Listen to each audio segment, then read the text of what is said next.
I'm delighted to start this afternoon with Northern Ireland and social prescribing. I won't steal Liz's thunder, so I'll hand over to Liz for the Northern Ireland contribution. Thank you, Mike.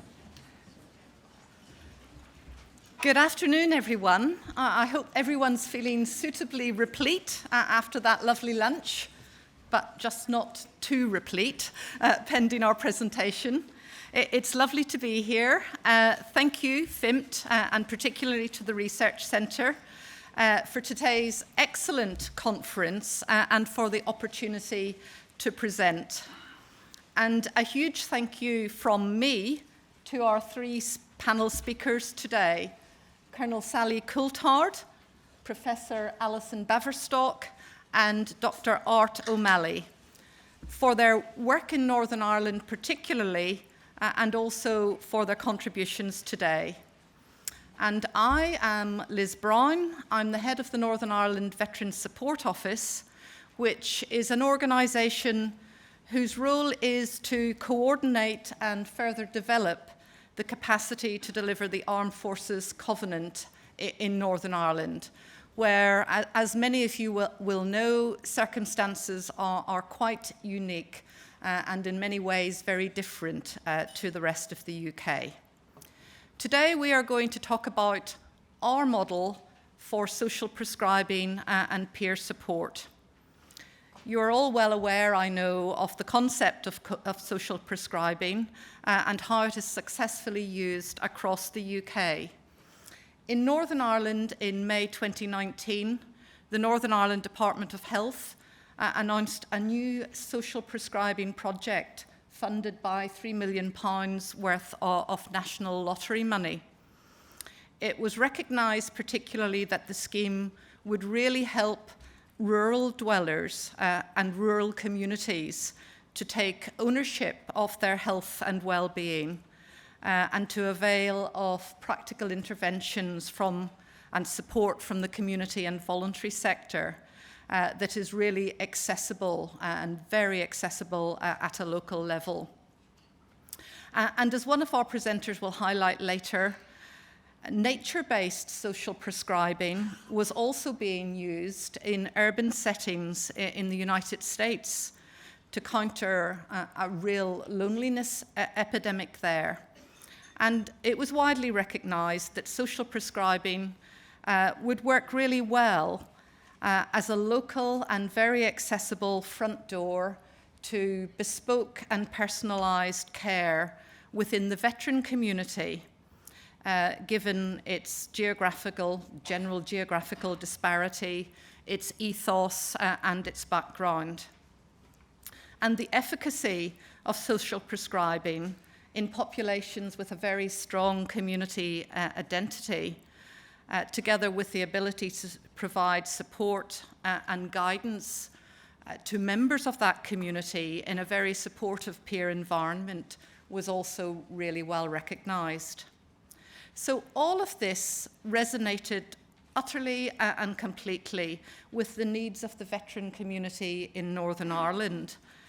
Our own current and future needs study, which was funded by FiMT and led by Professor Sherry Armour, and many of you may be aware of that study, which started back in 2014, had identified many of the barriers to accessing effective mental health services by veterans in Northern Ireland.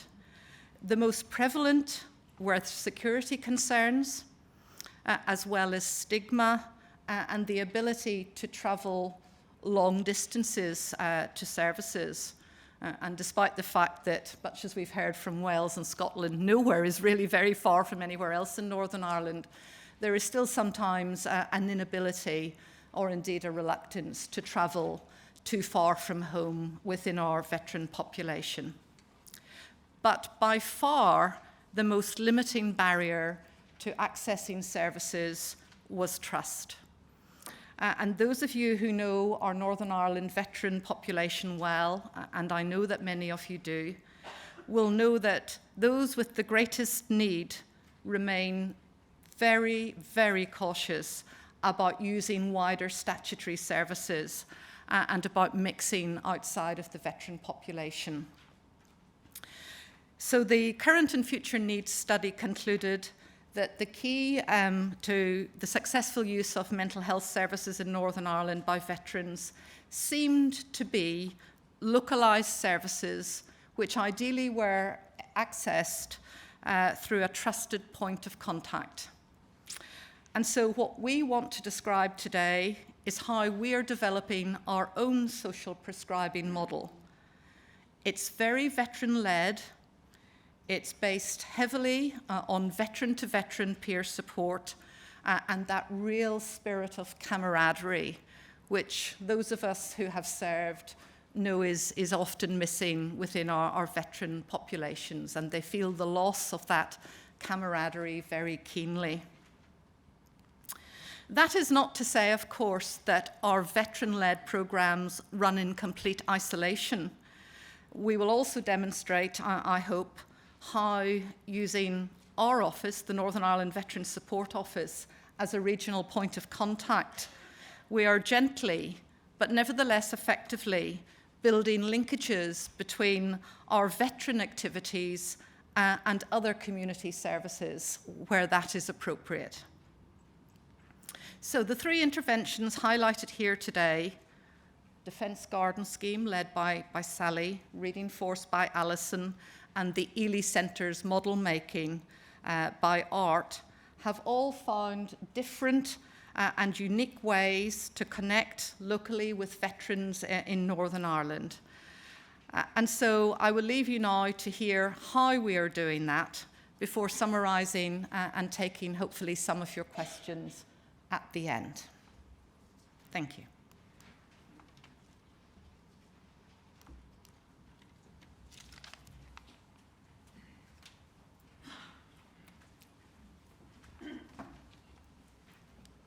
Good afternoon, and thank you, Liz, for that introduction, and thank you, Forces in Mind, for what has already been proved a very informative and enjoyable day. It's a pleasure to be here and to have an opportunity to share some background on the Defence Garden Scheme in general and on our work in Northern Ireland in particular, where in 2019 we ran our first pilot. And it seems sensible to start at the beginning.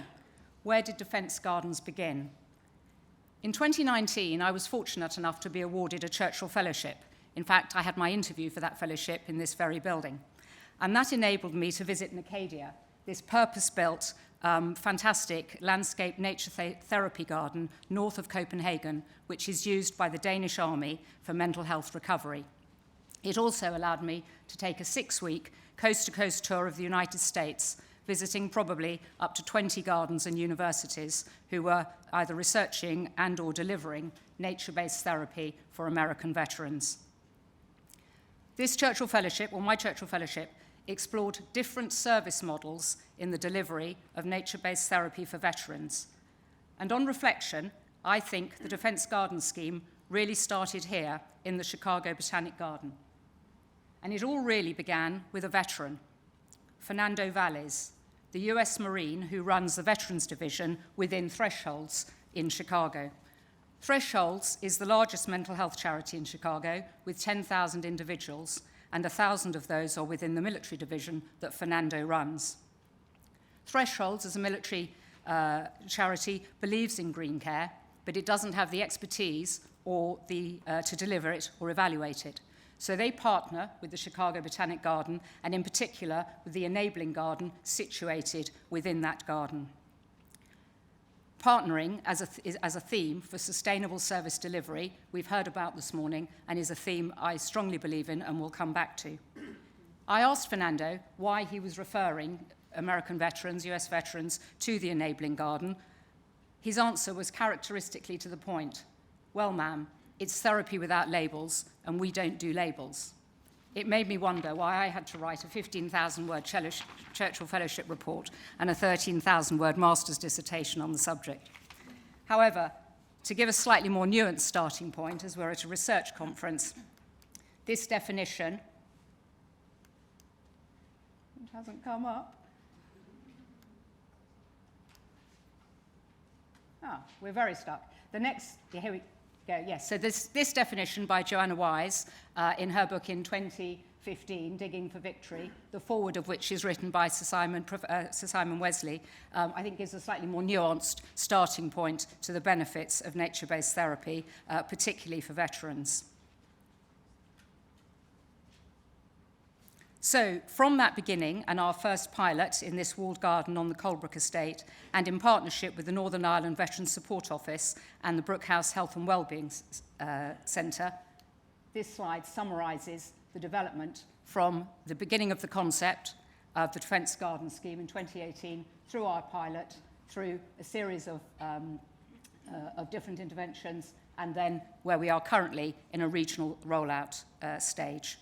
The Defence Garden Scheme is now a developing network across the UK in barracks and in community gardens. And the underpinning research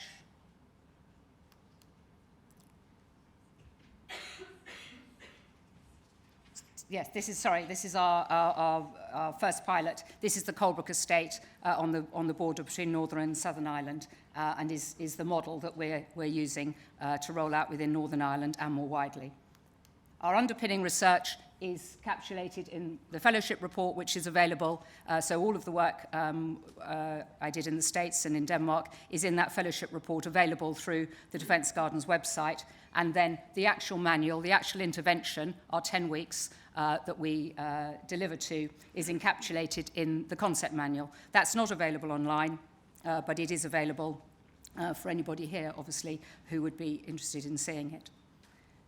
Today, I intend to cover quite quickly the policy background, and particularly the policy background in that period when the Defence Garden Scheme was being set up in 2019, why we do what we do, focus obviously on our delivery in Northern Ireland, and our approach to service evaluation. The policy context. While these policy documents, short extracts of which you can read here, were formative in my decision to create the Defence Garden Scheme, I think it's important to note that the need they articulate is met in all three of the presentations that you'll hear in this session. There's still a gap in provision, plus an ever-growing awareness of the need articulated by the Chief of Defence Personnel in 2019 for a bespoke, soft and holistic landing for those that need it. And Nikki's talk earlier illustrated, I felt that the putting down roots, the changing pace, and the looking forward to progression and next steps resonates completely with that bespoke, holistic, and soft approach. And all three of us, our work in gardens, Alison's inspirational reading with service families, and Art's meticulous supervision of military modelling, all plug that gap. They all provide, as I say, soft approaches.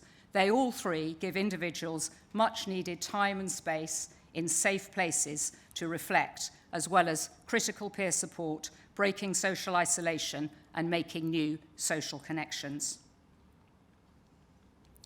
I mentioned earlier that my research was to examine service delivery models. We now operate to a model based on that research, which has been refined over the 3 or 4 years that you saw of our journey. It's been refined by partners, our delivery partners, by practitioners, and importantly, by veterans. It operates at 3 levels: tactical, operational, and strategic.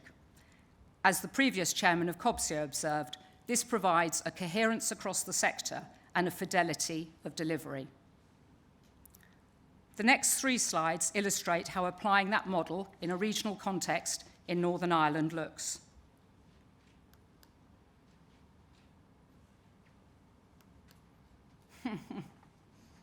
It's quite nerve-wracking that you're going to jump slides if you don't.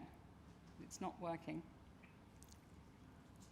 So, at a tactical level, this again, flagship, beautiful walled garden, basically an outdoor classroom. We don't always operate in such an environment, but it just naturally creates a safe and therapeutic space, you know, as we would all know when you go through a walled garden and the door. So this is some detail on the programme, but it's the model that we run in any garden, that fidelity of delivery based on the manual.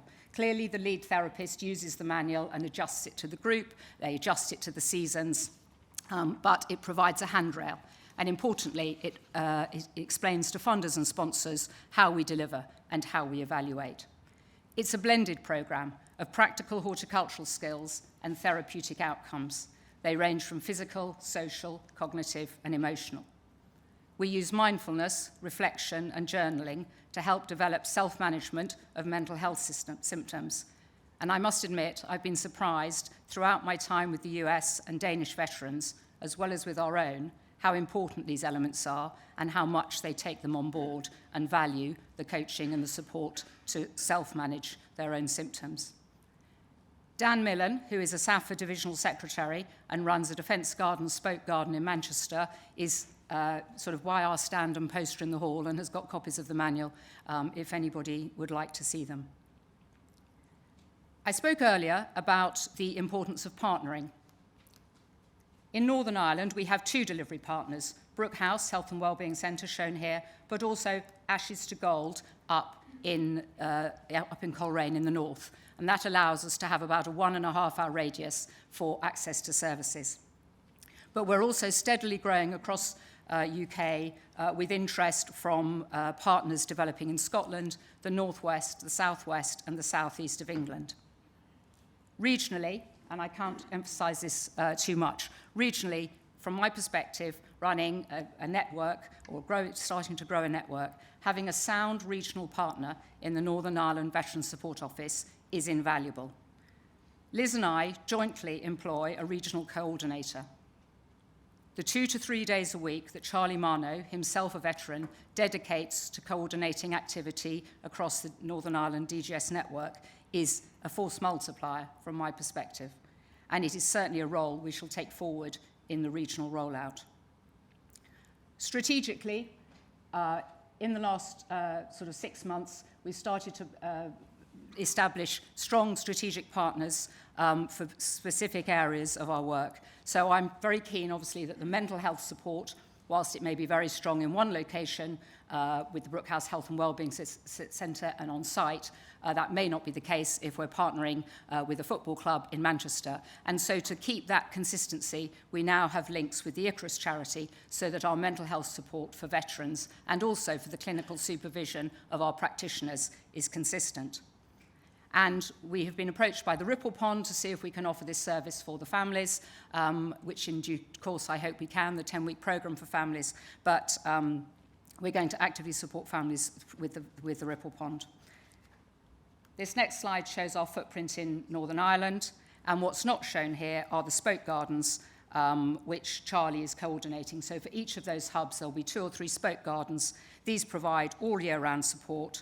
And while not formally offering the therapeutic programme, they provide that soft introduction to services. You can start in a spoke garden before attending the 10-week programme, but importantly, you've got another community garden to move to after the 10-week course.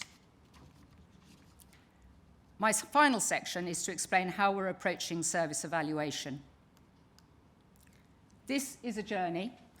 It's resource intensive, and it was interrupted by the pandemic.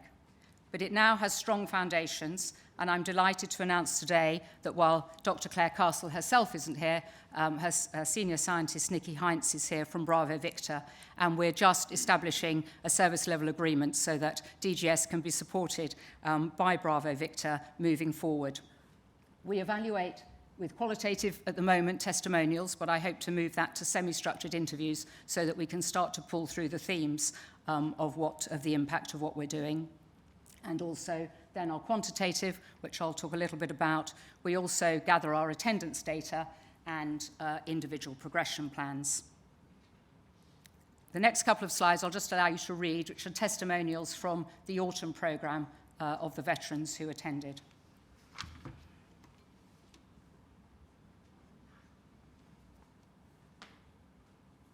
And then a case study, Sergeant Matt Price, who was an infantry soldier at Lichfield and did 10 years in close protection and is now setting up his own gardening allotments for veterans and runs our Defence Gardens Instagram and was feature of the month in January's Grow Your Own magazine, but is a sort of walking case study of the benefits, sort of walking the talk.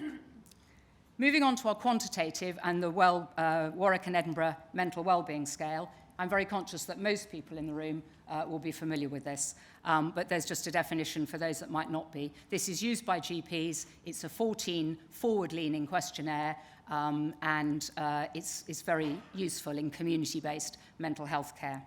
So that's the scale that we use, and we use it in week 2 and week 9. We don't want to interrupt that first session when everybody's arriving, and equally we have a certificate session at the end, and we don't want to be sort of asking people to fill in forms, even though it's quite a light touch. I thought very carefully before deciding to show you the next slide, which is the autumn data for the 2 hub gardens in Northern Ireland. Oh, sorry, I think you had that, sorry. This slide shows only marginal improvements for individuals at both the Northern Ireland courses in the autumn of last year. Slightly more meaningful or slightly more positive at Ashes in the blue, and at Brookhouse stabilising, but not a significant improvement. This is not representative of either our pre-pandemic delivery, and neither is it consistent with the testimonials and verbal feedback. And so it made us go deeper and to surface, and this was December. The pandemic was taking a further toll with Omicron uncertainty, and they really, really didn't want to finish. They thought Christmas would be lonely. So as a result, we've put in more spoke provision, more of those community onward going every week, as opposed to a formal programme that's going to end.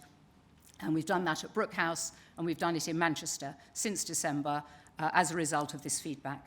So I share that because even when it's not the marvellous graphs that we all want to see, which we were getting, or significant increases pre-pandemic, it's invaluable in getting inside what's going on. A snapshot of our attendance data, and again, for one of the courses, invaluable management information, because we routinely have 100% attendance. Not because 8 veterans in the group come every week for 10 weeks, it's a long period, but they are pre-planned absences, they do tell us in advance, and even when they're having a bad day, they ring somebody, whether it's on the WhatsApp group for the group, or their caseworker, they don't disappear off the radar, rarely if ever. And this is important because a sustained 3-hour-plus engagement actively over 10 weeks gives us all the time and space to get to know each other and talk about their next steps. And very briefly, those next steps, we have a range of options. We start to talk to them in week 7. They really want to go on to beekeeping. That's something we weren't familiar with, but that's a good group activity in the community. And we obviously have the spoke gardens, and then we're engaged with other providers. If they did want to go on to training, RHS training at Greenmount, that would be an option. And finally, and this links to, I think, one of the Scotland presentations this morning, employment in general, and I think Jessie talked about improving employment outcomes. We have a dedicated, bespoke defender to entrepreneur. If you want to become a gardener locally, just how do you set up your business? How do you register? That's an online program being funded by the Armed Forces Covenant Fund Trust. We put them through in groups of 4. And that's run by another Churchill Fellow. Just before I close, I would like to acknowledge the significant funding and support that we've had throughout DGS's journey to date from the Armed Forces Covenant Fund Trust. It's enabled us to do all that we've done to date, and I'm delighted that it will now enable us to move forward fully funded for the next 2 years in the Northern Ireland People, Place and Pathways programme. I started with a veteran, and I want to end with a veteran, one of our own. This is a poem written by Mark in Manchester at the end of the December programme. When I visited in December, Mark said to me, I used to write poems to my wife before I was ill. DGS has opened something in my head, and I've started writing again. Thank you.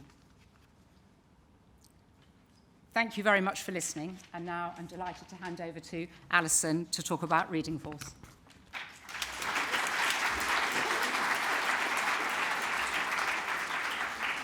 I want to get you to there. That's lovely.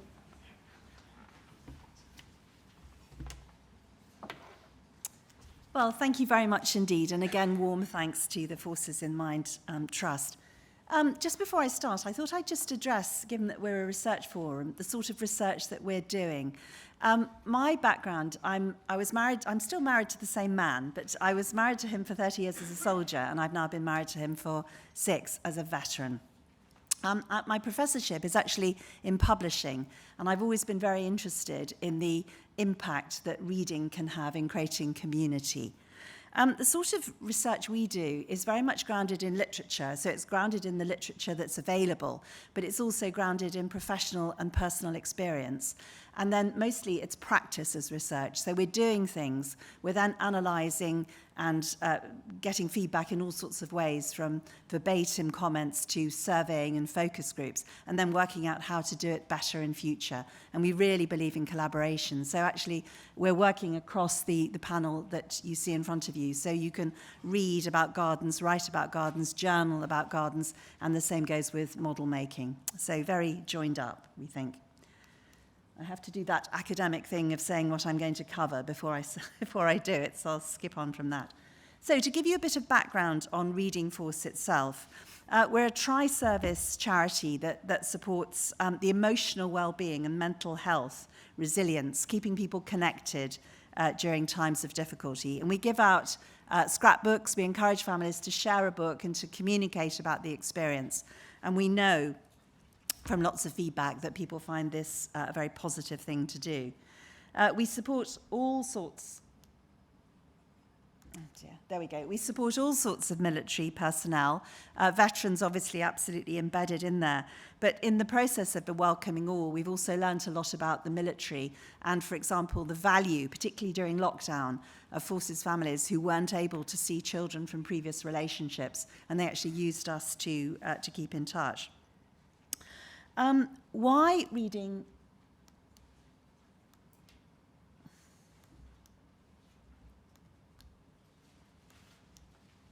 This is very frustrating.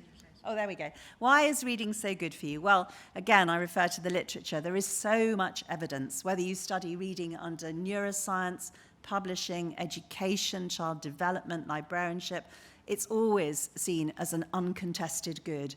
Readers have better outcomes in life. They earn more, they're more articulate, they're less likely to end up with Alzheimer's, they're happier, they're safer. So it's a completely uncontested good. In terms of forces families, reading works particularly well because there's a lot of uncertainty within a force's life. Reading moves you into a different life experience, so that if you like Agatha Christie, you can escape into a world of 1930s cocktails and plots hanging on the movement of a sundial. And this moves us out of our current experience and gives us something else to think about. And that's often the case within a service's life. Personally, I always found the deployments could be difficult, but it was the period just before and just afterwards that was really tricky. And reading can move you out into this space. There's also the difficulty when a partner rings up from an international posting, from a war zone, and you're emotional just to hear their voice. Reading can give you something to talk about. So that's the basis of Reading Force. We give out these scrapbooks. We encourage families to share a book. And that's an early example where grandmother was in Ireland, family were in Aldershot, and actually, if you look carefully, there are 4 different sorts of handwriting around that.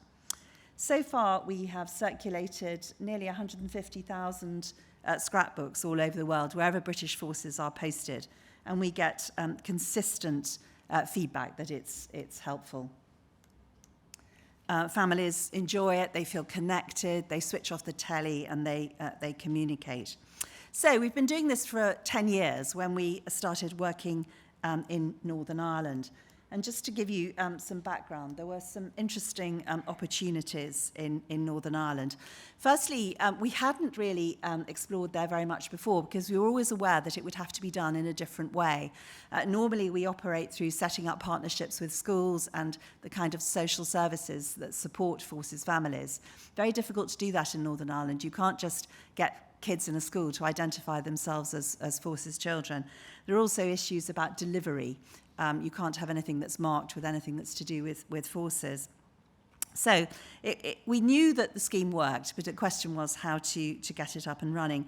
But we did, I think, have an advantage in that we were offering something new. It hadn't really been done in Northern Ireland before. And we have a very long history of collaboration. We've always worked well with other organisations. And we've tried to prioritise this so that if another organisation is reaching a population we want to reach, then working with them enables us to reach that population without bearing the administrative costs. So the opportunities in Northern Ireland. We also had our personal links as well, in that 4 of the 6 of us are actually married to people in the Royal Irish Regiment. So we were very motivated to work there. And we had funding as well. We got funding from 3 different organisations, and then found this wonderful Northern Ireland Veteran Support Office and Liz. So there were, however, some associated difficulties. Firstly, as I say, we can't send out packages marked with our lovely reading force material, because that's associated with the military. Communications has already been mentioned. In Northern Ireland, it's a small place, but boy, is the traffic difficult. It takes a very long time to get from one place to another. We also had language issues that we needed to change the vocabulary. And then the issue of trust was very important. We needed to build trust. So what did we do? There we go, a soggy picture of walking in Northern Ireland. Firstly, we used our learning from the book groups that we've set up. We've set up a lot of online book groups, and we encouraged people to join, and we found out what they thought about it. We set up a Northern Ireland steering group, and we also appointed a Northern Ireland ambassador, a bit like Charlie, who's working for the Gardens scheme. And in fact, Charlie and Paula are now collaborating very effectively. So Paula's the one on the bottom right in the blue headband. We collaborated with as many existing agencies as possible, and we also adapted our materials. So instead of having Nanny, Grandma and Grandad, we had Nanny and Granda. We also, right from the start, built in analysis, which is always the way we work. We discovered really interesting things. Firstly, from looking at the people who were joining book groups. They really are, now this is me from a publishing academic point of view, normally people who join book groups like reading. It wasn't like that in Northern Ireland. The people who were joining, actually I mustn't imply that Northern Ireland doesn't like books, because per capita they spend more on tech, they spend more, their schools spend more, significantly more on books actually than any other part of the UK. But these people wanted to connect with other military people more than that they wanted to read books. They also had not often shared their reading with other family and friends. And again, this is completely what we don't expect from people who normally join book groups. So they were new to us. They were new to shared reading. They weren't people we'd worked with before. They were people who largely came to us through recommendation. And then, again, that confirms the value of collaboration. So giving you some quotes for you to read. These were the things that came back to us, the verbatim comments on the questionnaire that we did. I'll just let you read those.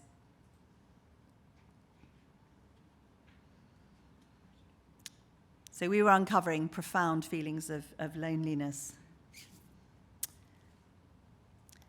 So, conscious of time, the particular issues of working with Northern Ireland veterans that we discovered through questionnaire, through talking to them, well, the main one is that not talking about what you do in Northern Ireland if you're in the military is an ingrained habit, which is really difficult to move away from when you retire. So you don't get that warm glow of your neighbours knowing that you've had a really successful career.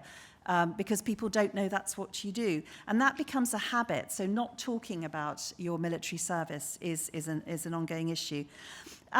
Nobody knows how many there are. The estimate from Royal British Legion and also NIFSO is about 100 to 120,000. But this lovely comment about they're hiding in plain sight because they've got used to not saying, we don't know where they are.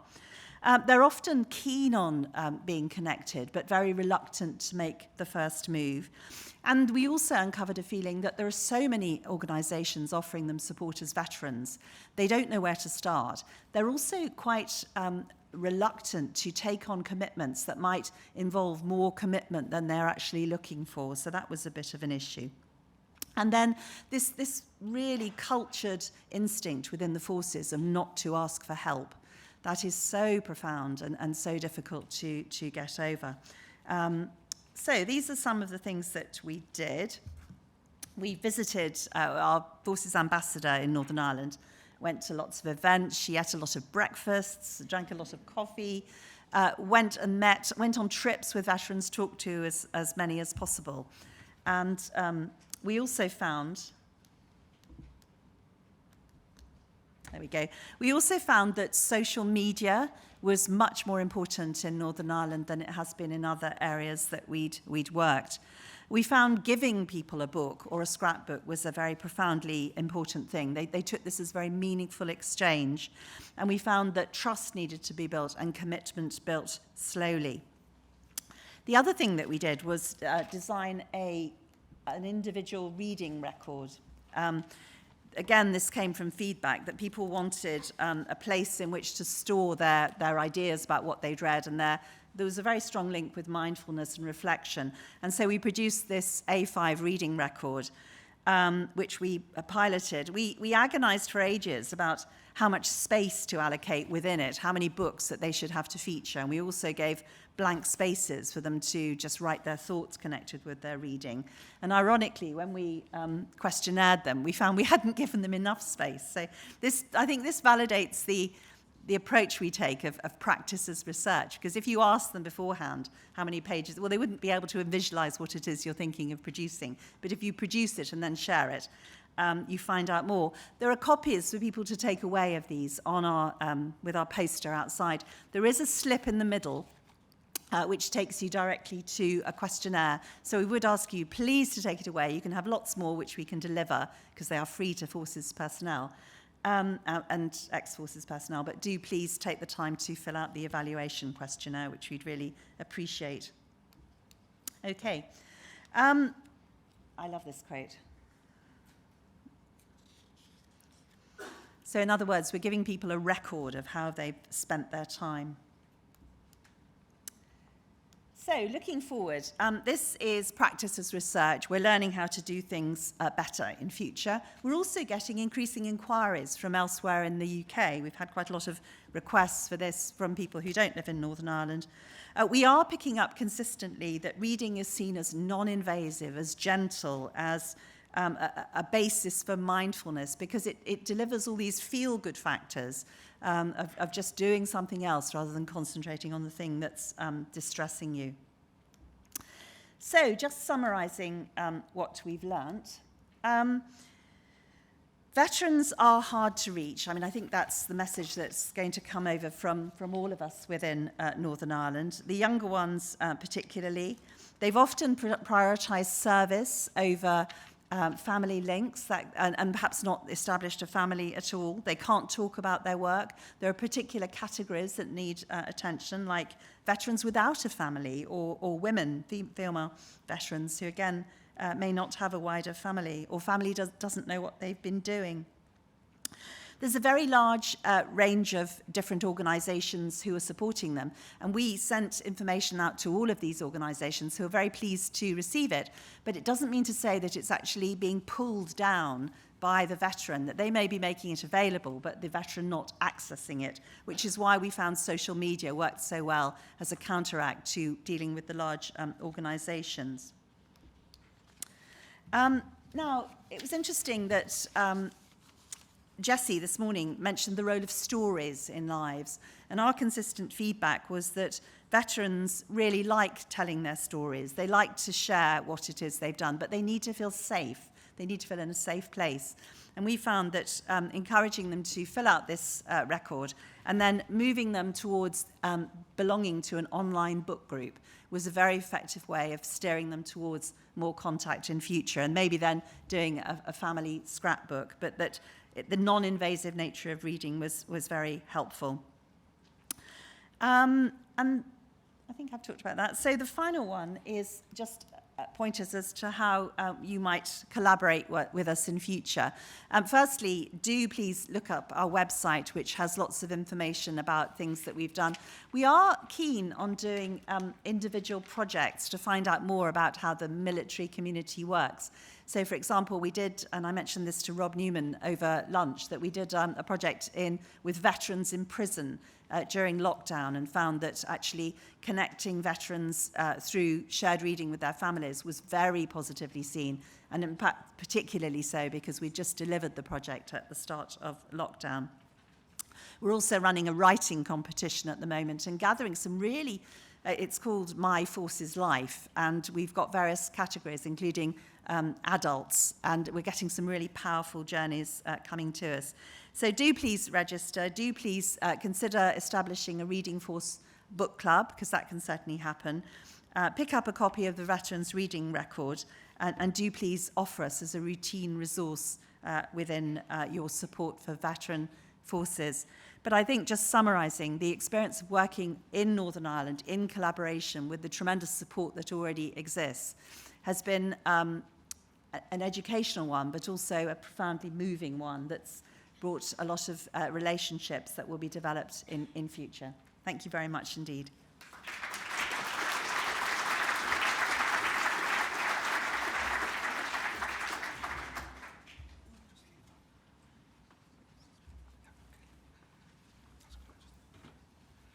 Okay. Hello. I hope everyone's enjoying the conference. No, I'll just go back one. So what I'm going to talk about today is therapeutic modelling group that we established back in 2020, just before the pandemic. I'm going to talk about how that group was piloted, what we did during the lockdown and how we sort of kept going. Then when we started our face-to-face appointments again, how that started up and how that led to, we had one group that was going in Enniskillen, which is in County Fermanagh, which is the southwest part of Northern Ireland, but where another office is in Market Hill, County Armagh, which is in the northeastern part. And the veterans there were very keen to learn from the previous experience of the Enniskillen group. So the veterans from Enniskillen have started coming over and delivering a second modelling group to the veterans there. And this led to the person that I'm now going to describe, the therapeutic work that I did, being nominated to contribute to the One is Too Many programme and to tell his story. He got the confidence and the self-assuredness from delivering the programme to actually go on television and be recorded as the Northern Ireland Up Banner representative in conjunction with Sally Orange from Iraq and Brett Savage's mother, talking about the experience of her son's suicide. And then just a little quote from a 70-year-old man who'd never got involved with anything when the Enniskillen group started up literally in February, said to us, "This is the best thing I've ever done."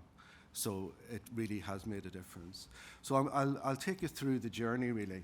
This is our centre. Danny Kinahan is the Veterans Commissioner, and that's the banner. And Gary is my patient who, after the 2 years of work with me, said, and we discussed how could he move on in his life. And he'd been a modeller working on his own for around 20 years.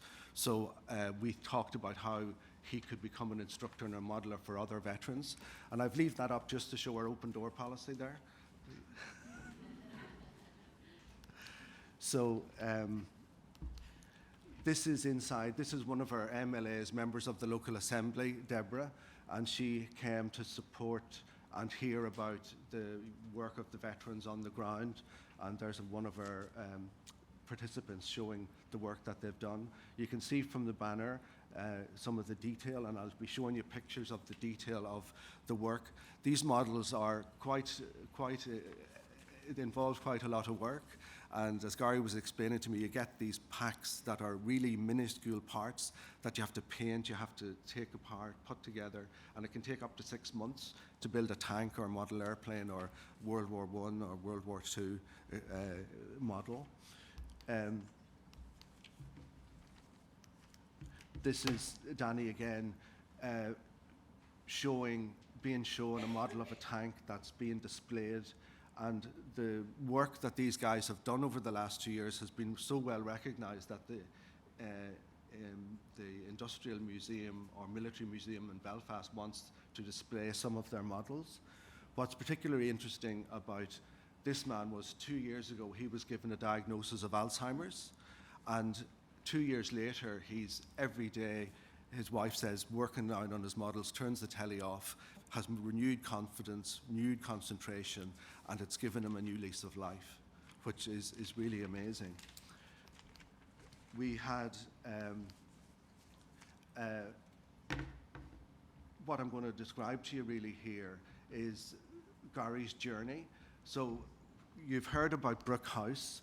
And Brookhouse was where I started. I worked as a consultant psychiatrist in the NHS up until 2016. And then I came back to, worked independently, came back to Ireland in 2019. And I was given the opportunity to work in Lord Brookbur's estate in Brookhouse, where I first met Gary, when he was in a very bad state of mind, very agitated, having outbursts, having flashbacks, calling out combat orders in the middle of the night, disturbing the family.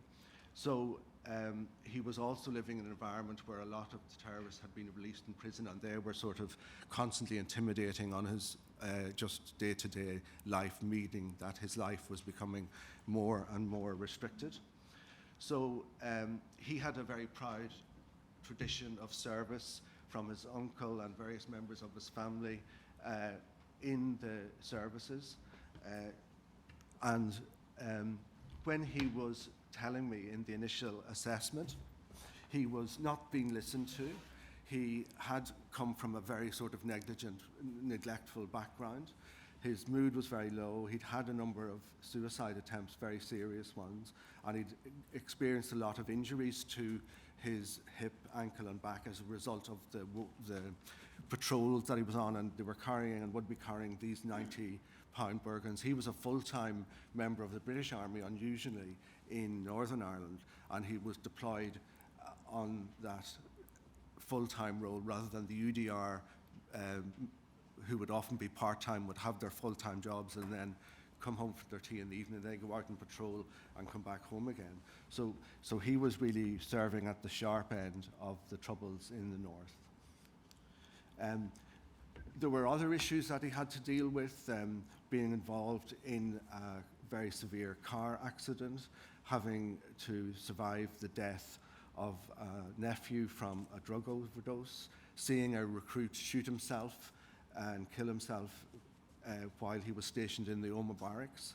And as he said, in those days, you coped with black humour by drinking and fighting, and that was the way it was done. The bar was opened in the station, and the boys were told to drink for a couple of hours to get it out of their system. It was told that it wasn't acceptable to seek help. You were told to get on with it. And that's why it's so difficult for the veterans to seek help, because it's not in their culture it's seen as a sign of weakness in a way to get help. So what I specialize in is helping people reprocess traumatic memories. Traumatic memories are very different to your normal memories in that they're embedded in your body. And we talk about how the body keeps the score and stores this memory, and it's not often accessible to your conscious mind. So we also have a sort of wraparound service where we look to provide complementary therapy for relaxation. And we dealt with a lot of the other issues that were arising from the social neglect that he experienced when he was earlier, in his earlier life. And at the end, I wanted to see from Gary what would help to build this model of resilience, emotional toughness, mental toughness, if you like, and post-traumatic growth, which somebody mentioned earlier today, which is a key part of any trauma experience, is how you move on and how you build, as they say, what doesn't kill you will make you stronger. So it was really just alignment of the stars in a way, that when he finished his treatment in January, from January to March of 2020, we set up this group in our service. I sat in with the guys, and Gary was instructing the others on how to build their models. And if I detected any difficulties or any issues that needed to be explored with any of the individuals in the group, I could take them down to my office, deal with it, and then they could rejoin the group whenever they felt sufficiently able to do so. So it was a big step for these men who were maybe in their late 60s or sometimes early 70s, who were veterans of the Troubles in the 70s and the 80s and so on, to trust coming in. But because Gary was leading it, and because they knew Gary, and they all had served in and around the time of the Enniskillen bombing, which was what gave rise to our service. It was set up to support the families of the 12 civilians who died in that explosion. they saw it as something that really was going to be very helpful to them. So what I'm going to just show you here is some of the work that they have done. That shows you the details of the different paints that they gather and work on. They call it decals, and then they build up very detailed work on the different models that they're working on. So by the second week, we had up to 7 attendees. We had a limit of about 10 that we wanted to come. Each week, they took their models home and they continued to build on them. And there was lots of positive feedback. There were people, because Gary was on social media and telling people about what he was doing, Danish forces and Canadian forces were interested in setting up some of their own groups. So he, after the group went online, because we had to literally over a weekend go from face-to-face to everything online, he continued delivering this through his online media account. There is an example of the tank that the guys built, and what was very inclusive about this group was one of our attendees was undergoing treatment for esophageal cancer. He'd had radiotherapy and chemotherapy, and he was very weak, couldn't speak, had very limited dexterity, and couldn't handle the intricate models. So he was able to bring Lego that he could make and construct and take apart and rebuild again. And the amazing thing is now, 2 years later, he's now building mechano planes of intricate detail because he's been supported over the last 2 years, and his confidence and his dexterity and his fine motor skills have improved, and he's started fully to recover from his cancer. So this again shows you some of the work. And it's incredibly realistic, and it's on a model that replicates exactly the Iraq War or whatever particular war you're interested in. Some of them are building ships from World War II. They're building jeeps from World War I that have exactly the same characteristics and outline. What I noticed as the weeks went on, that it gave, in the banter and the camaraderie that was being talked about earlier, an opportunity in the tea break for them to talk about some of their contact experiences in a very informal setting, without anyone feeling that anyone was judging them or casting aspersions about them.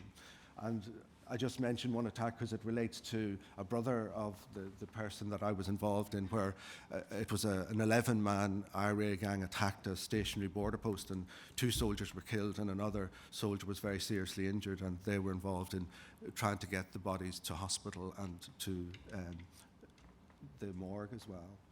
So I would liaise with all of the people that were attending and identify the major issues, and we had both qualitative measures in terms of what I mentioned to you, but I've developed an impact of multiple event scale. The standard one is just looking at the consequences of a single event, but really we have people with multiple events through the troubles. So we document what those are, what the subjective unit of the stress scales are. You hold those all in mind, and you quantify those in terms of your re-experiencing, your avoidance, and your hyperarousal scores. And the maximum score of those 22 questions is 88. So I will see people at the start with scores in the 60s and 70s, right at the top end of the scale. And at the end of their treatment, I'm looking for a normal score between 20 and 30, which is in the normal range. And that's what I'm aiming to achieve. It emerged that all these veterans who came from different backgrounds, the police, the army, and other aspects, had all experienced a single event that really has had a big impact on the delivery of our service over the years, and how it was originally founded. And if any of you remember back to 1987, the founder of our organization, a man called Jim Dixon, he was buried underground. All that was visible of him was his shoulder, because a wall had basically fallen where the bomb was placed. It was meant for the parade, but it went off early, and it exploded in the midst of the crowd.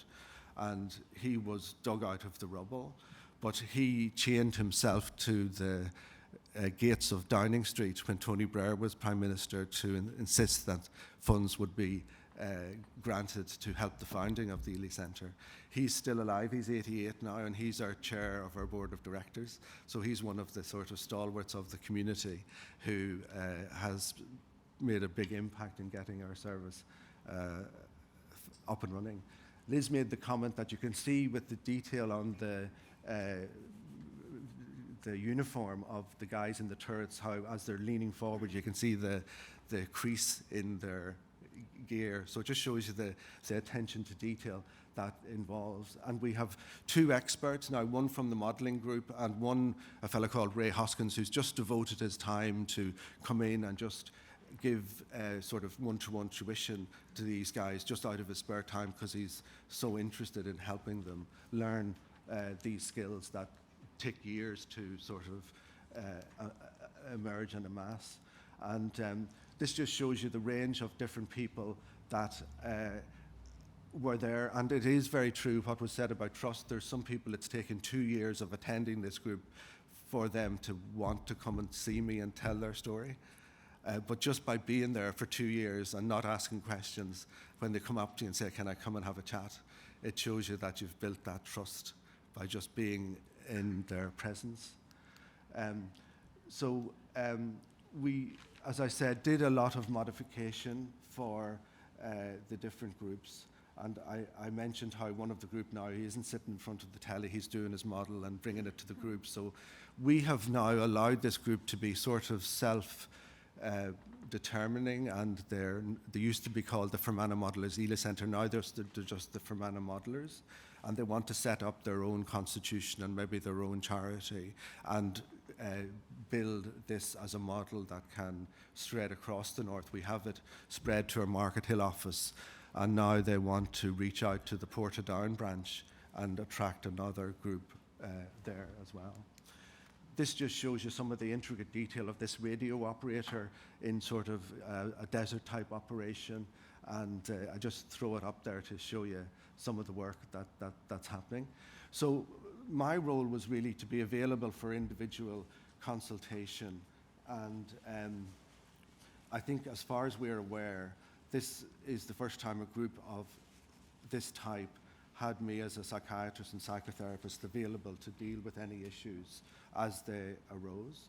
And what the veterans felt, particularly about this model, was that it allowed the learning and enjoyment, and particularly the banter that could take place in terms of the environment that they were in. So there's just another picture there. And as we came out of lockdown, they asked for permission. Could they just come in and they'd look after themselves. They'd come in from 11 to 1 o'clock each Wednesday. And I'd often pop in and just see how they're doing. But it's almost become now like they use our facilities and they're self-administrating, and any issues that do arise are dealt with. And I think how it's been successful is Gary has had many issues over the years, but there's been hundreds of phone calls, and and knowledge that if he needs to speak to me, I'll be there and I can offer him an appointment at short notice. So it's given him the confidence to start this second group. Because of his physical injuries, he's not able to drive. So we have arranged for one of our veterans to be a befriender, to actually drive him to this second group. So you can see this is upstairs from our Market Hill office, and the boys are just starting off there, getting their gear organised. And you can see some of the literature on the right. There's the County Armagh Roll of Honour of all veterans who have died on duty while serving, and information about our Ely Centre as well. This led to another very interesting initiative. I was approached by a group in County Antrim who had been authorised and commissioned by Inspire to get a veteran from Northern Ireland, one from Afghanistan and one from Iraq, who would be willing to go on camera and tell their journey, where they'd been suicidal, how they'd coped, and what had helped them find a reason to go on and thrive, in a sense. And 2 years ago, the fact and the thought that Gary could even contemplate standing in front of anyone would have been unheard of. But I put it to him and I said, I'll go up and I'll be there as you're being talked to. And if there's any issues, we can deal with them. And I just found that there was times where he felt he might be ready to break down. He was about to talk about maybe a suicide attempt or something like that. And it just took me getting his eye contact to giving him the confidence to be able to continue his story. So I've just heard now that this has been, this will be going national. It included Sally Orange, who you might have heard, who's an expert going around doing marathons dressed as a different piece of fruit. Isn't that right? So she was there telling her story as a medic in Iraq. And Brett Savage was someone who died from suicide. His mother was there telling her story. And this has been collated into a video for veterans, teaching them and telling them about suicide prevention and about an alternative strategy and an alternative way forward. So you can find out about that, and it's on it's going to be launched on the 29th of April in County Antrim if people want to find out a little bit about it. I read up about her, and she served 22 years as a physiotherapist, and now she's running around the world, creating all sorts of world records. So this is the setup where this video was made. So there was the cameraman, there was the guy on the left who was asking Gary the questions. The guy on the right was the veteran befriender who drove Gary to the studio. And then this is just finally to tell you a little bit of the initiatives of our service, which I think I'm very proud of, really, because we're the only service in Northern Ireland to currently be under accreditation under the Quality Network for Veterans Mental Health Services. We were the first pilot of 10 across the UK, between only one in Northern Ireland, a few in England, 1 or 2 in Scotland and 1 in Wales, for that first year. And then you had the opportunity to apply for accreditation in the second year. We scored the highest score of 98% of any of the services, which was pretty good. So we're going for that second year accreditation, hopefully. We're also one of the 4 services nominated to administer the support for applicants for the Troubles Permanent Disablement Scheme.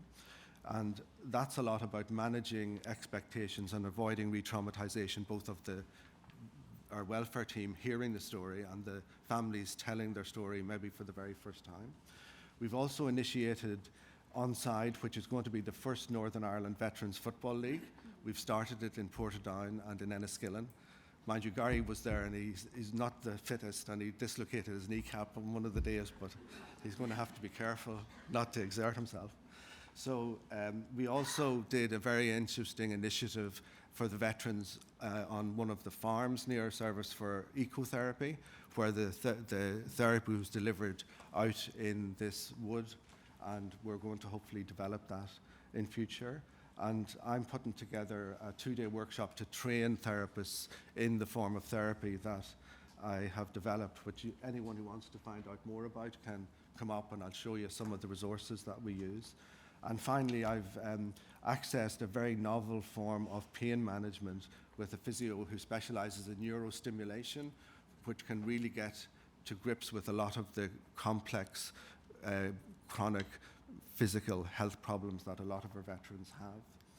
So that's all I want to say for now, and our contact details are there, and if anyone wants to contact me via the website, feel free to do so, or after our talk here.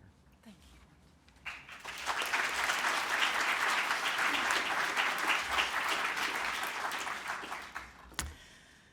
Thank you all very much for these very, very thorough presentations. I know you will agree, and particularly exposing really some of the ways in which all 3 interventions have tackled the challenges of finding and integrating isolated and sometimes quite reticent veterans and families in Northern Ireland. I'm just going to summarise very, very briefly, because I know we're getting quite short on time now, what we believe makes each of these interventions, although different in their nature, as you've heard, so successful. And the first really is the time and effort that each intervention has spent to build trust within the veteran population. And they've done that in a number of ways, as you've heard, by using dedicated regional services, ourselves within the NIVSO, as a single, hopefully knowledgeable point of contact.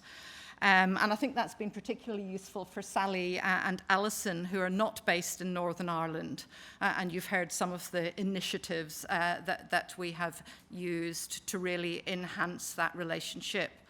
And then secondly, building on that trust is the ability for these groups of veterans and families themselves to really build a very sustainable network of peer support. And I do know for a fact that these peer groups that come together through the programs you've heard described really endure. They value that peer support. They create their own identities, they make their own badges, give themselves their own names, and they go on then to find and support other hard-to-reach veterans. So this is a real cascade process. I mean, they're really always there for each other, providing that camaraderie and banter that we've talked about, whether that's face-to-face, and we hope that increasingly it will be, or through WhatsApp groups that generally start through the programme or during the programmes of support, and then the clinician, the horticultural therapist, or whoever leaves a WhatsApp group and leaves the veterans with that very sustainable means of support going forward. So the bonds are very strong, and they're created really through the shared identity and the shared interests that we've heard about, and they're given the time and the space to flourish naturally without labels, as Sally so aptly described. They're veteran-led, and their members really gain so much from giving back to the veteran community and indeed the wider community through all sorts of community support initiatives. And they also advocate for and they promote other services and opportunities together using, again, our network of regional coordination in place. And by doing so, they grow in knowledge and confidence about the various services that are available and out there. So it's all really positive and, as I say, very sustainable. And then, of course, Sally, right at the end of the slide, mentioned this concept of progression. And I think that's apparent in all the interventions. There has to be a sense of achievement and a sense of what next.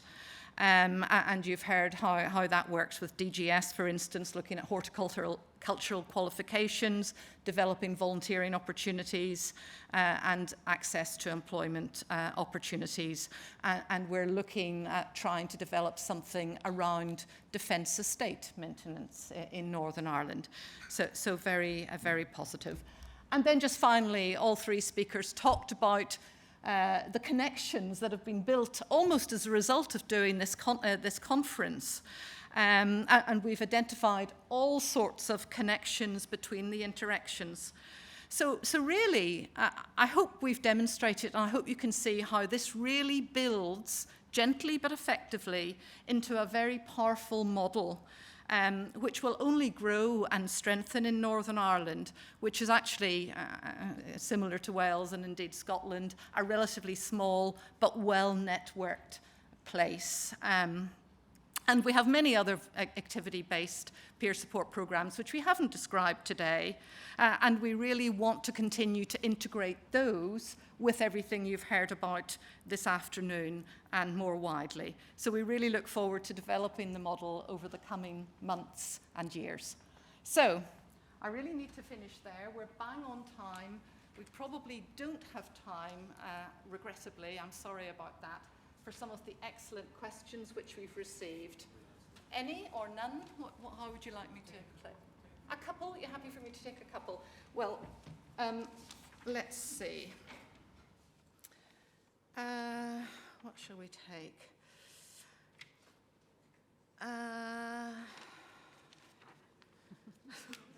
Which one shall I have? Does using the term social prescribing unnecessarily medicalise activities that could be regarded as aspects of normal living? That's a really interesting question, actually. Art or Alison? I think in some ways, I think that's very true because prescribing is a medical term and peer support I think is maybe a more suitable term. But I think this may have arisen at a time when GPs were being encouraged to give somebody a prescription for sessions at the gym or going to swimming. So it was aimed at GPs. Yeah, no, absolutely. Primarily. But the idea, I think, and the concept of peer support and that group activity is sufficient to explain it. Yeah. And you don't need to medicalise it. Thank you, Art. Alison, would you like to? I think there is this working? I think you use different words depending on the audience you're talking to. So when I'm writing academic papers, I would talk about bibliotherapy and perhaps social prescribing, which are not words I'd use to the people who are actually involved. And you have to temper the vocabulary according to the group that you're talking to. But it does help when you're writing grant applications if you understand the code, the academic code, that enables them to classify what you're doing in terms of the literature that already exists. I think the same goes for, literacy is not an appealing word. Enjoying a book is a much more powerful thing to say to people. Thank you. And another good question here, second part of the question is also, is it a coincidence that these therapies involve using hands, doing activity-based, very practical? I think that's an excellent point. And one of the ideas I put to Gary was, I said, when a lot of our veterans are describing situations maybe that they've been in, say in an urban setting or in a rural setting, they find it very difficult to maybe describe it. So one of the suggestions is that he would build a sort of soft rural scene that we could insert them as part of these and have people create an ours and externalize it and it's less personable and less personal. But where just by moving and recreating and manipulating the current attention, the models that they do, definitely has a therapeutic impact because they're integrating mind and body and focusing on what they're saying. I think there's one other thing they all have in common, which is that they're all things that can't be taken away. So if you improve somebody's literacy, you leave them better equipped for life and future. If you teach them how to garden, you've left them with life skills, and the same goes for modelling. So they're all building the individual and making them into a person who's better able to cope in future. Yeah, and a phrase, I'll end on this, I promise, Mike. A phrase I always remember somebody told me early on in this job is that, I'm not sure what the first part of the phrase is, but it's along the lines of, people talk better shoulder to shoulder than face to face. Yes. And I've always loved that phrase because we can all feel it, we all understand it. And I think, that is very pertinent to this question and everything we've heard this afternoon. And on that, we will finish. Thank you for your time. Get my scrappy notes. Thank you very much, Liz, and the Northern Ireland team. You've got a last half hour for tea and a chance to visit the posters. And just like the Six Nations rugby, England will follow behind Ireland at 3:30 back in here. Thank you.